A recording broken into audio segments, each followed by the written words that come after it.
Welcome to my Days of Our Lives official channel. I hope everyone is having a wonderful day. Before we begin, please hit the subscribe button and give this video a thumbs up. Nicole takes a swing at Sloan and Bobby issues a warning. In the square, Leo reads The Spectator on his laptop, declaring the jotting has really gone upwardly the last couple of months. But Lady Whistleblower is about to change that. Eric gravely approaches him. He knows Leo was blackmailing Sloan over Jude. Does he know where she went? Leo insists he doesn't. As Eric continues to cough him, Leo swears he tried to do the right thing. Eric lunges across the table to snare him. Now that Sloan's gone and the plutocrat's dried up, Leo has to deal with him now. In her office, Melinda yells at Sloan over the phone to stop calling her. Still, she assures her that while Rafe came by asking questions, the poor tire is as oblivious as ever. Rafe enters, egging Melinda to hang up. Since she was the relinquishment attorney on record, Rafe doesn't believe she didn't know about Sloan hijacking Jude. Melinda confidently reiterates that Sloan cut her out of the circle before everything was perfected. What would she have to gain by helping Sloan steal a DiMera baby? Rafe warily relents and leaves. Melinda lets out a long breath. Man, I am good. As EJ happily tells Jude that his true maternity will be their little secret, Nicole saunters into the DiMera living room. EJ suggests they change Jude's name since Sloan and Eric are the bones. Who chose it? Nicole hesitates before agreeing to it. After EJ leaves for a walk with the boy, Sloan slips in through the French doors to face Nicole.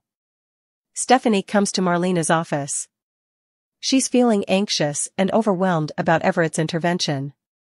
Marlena assures her she'll be there incontinently if she and Jada need anything. Everett wakes up panting from a dream about Stephanie walking by on Bobby and Jada making out in the shower. Latterly, Jada comes to his Salem room, followed by Stephanie. They explain Dr. Evans thinks he has did because of the abuse he suffered as a child. Everett gets protective and agitated. Stephanie understands it's scary, but he's keeping his history buried. He yells at her to shut up. Everett doesn't need to know any of that, he gravely says. And I am going to make sure he no way does. With Jude, EJ runs into Marlena outside the cantina. Marlena gets emotional seeing who she allowed was her grandson. EJ apologizes, but she says they're all victims. She knows he and Nicole will be amazing parents to him. EJ thanks her for being so gracious. She leaves teary-eyed. In the DiMera living room, Sloan and Nicole light at each other further why Friday's occasion might have felt different at the manse. Nicole rails at Sloan, who says there's commodity she has to hear. Nicole starts to call Rafe, but Sloan stops her. She swears she didn't plan to abduct Jude. Dimitri showed up with him just as she hit bottom. It felt like fate. I'll show you fate, Nicole says, and punches her. Nicole cries and switches out over what Sloan put her through.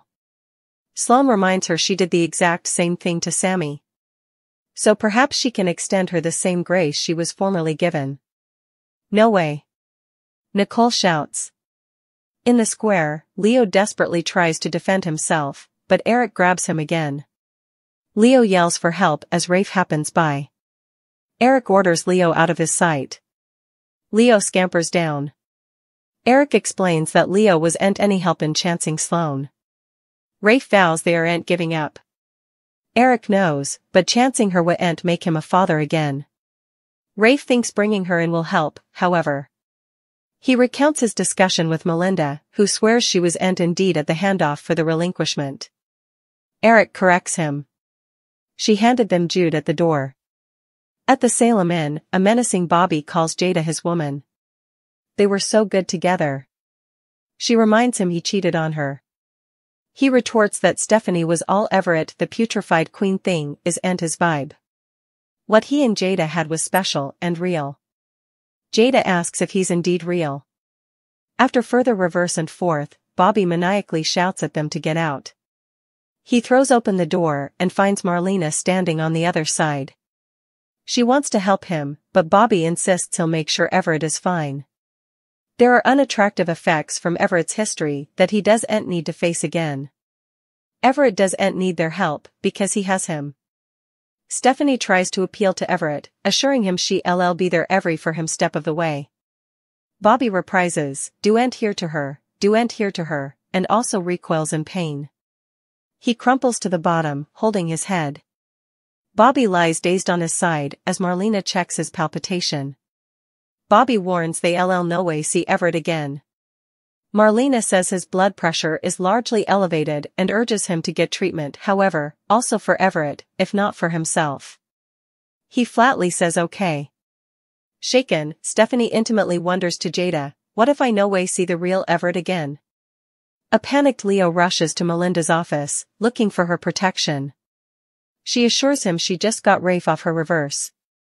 She's confident she can lead Rafe down juicier avenues than Leo. Either, Sloan is the only person who can prove he was blackmailing her, and she's long gone.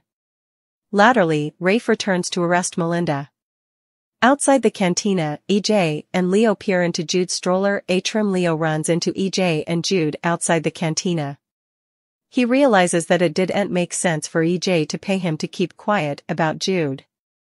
Why wouldn't he want anyone to know Sloan took his child or indeed want him back? At the manse, Nicole lashes out her phone to call the Bobbies. Sloan brickbats toward the frontal door, but Eric way into her path.